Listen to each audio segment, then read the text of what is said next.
From the Bob Mills Weather Center, meteorologist Andrew Adams. I'm not very organized at all. You could check out my living room in my apartment just to get a gist of that. High pressure right across the region. It is suppressing that air. It's keeping us sunny, keeping us very hot and also dry. Not everyone's dry though. Look out west.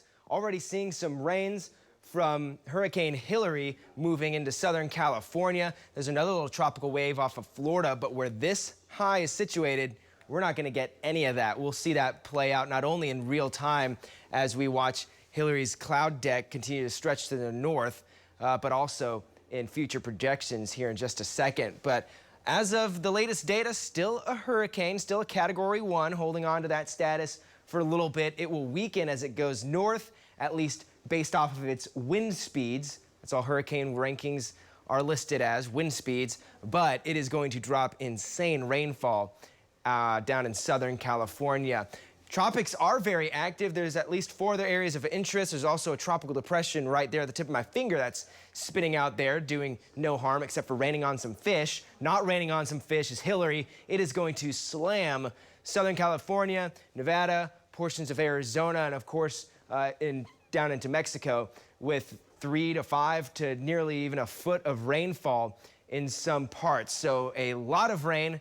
Some places will get more than a year's worth of rain in less than 24 hours. It's going to be pretty incredible out there. But with the high pressure ridge where it's situated, it is going to be basically rain-free in the central United States for the work week ahead. And then as we go through the weekend and into the beginning of next week, rain chances aren't looking great, but we do have the chance for some showers by the weekend. We'll see that play out here. So there goes Hillary up north. There goes that other little tropical wave that's going to go and give South Texas some rainfall, and of course portions of Mexico. We're going to be hot, just plain hot, as we go through the 9-day. You'll see all the numbers coming up in just a second. Just know that the hundreds aren't going anywhere for the next few days. We got to wait until the weekend to arrive. That's when we get a little bit of a cooler shot. Cold front comes through. With that, we have some low-end rain chances. I know this didn't show any rain on Saturday and Sunday, but with that cool down, we will see a little bit more cloud cover, B,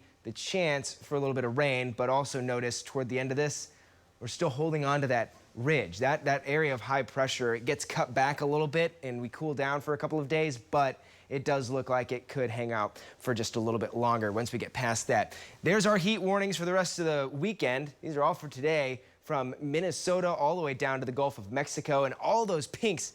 It's all excessive heat warnings. It is going to be kind of miserable out there. Yesterday, we saw some heat indices of 120 degrees in eastern Oklahoma. This afternoon, we certainly could, but most likely, a lot of us see 105 to 115 this afternoon. Does not feel very comfortable. Get out and enjoy the day while you can. Early, 75 right now at Will Rogers Regency Cam, showing some nice blue sky on our Lucky Star Skycam network. So a nice, pleasant morning. Some of us are a little bit warmer. It is 80 in Minco and in Midwest City, but it's as cool as 71 in Chickasha right now. Some 60s out to the northwest and in the Panhandle, but most of us in the 70s and 80s as we start off our Sunday. Winds mainly light. They'll stay on the lighter side today, 8 to 16 miles per hour through this afternoon. 106 Oklahoma City, so break that record. 106 in Stillwater, 103 in Woodward. Everyone's hot, pushing 110 in south central Oklahoma near Durant.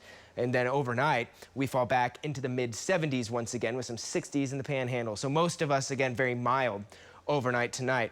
Tomorrow, 103, we've got a east breeze that comes back into play, but we're still all above 100 across the state. So staying hot. And we're going to do that through a good chunk of the 9-day. It's the weekend cold front. Keep an eye on it. See if it can hold itself together, but that'll play out over the next few days until we get there hot. Oh, goodness gracious. Andrew, thank you. No Well, still problem. ahead, what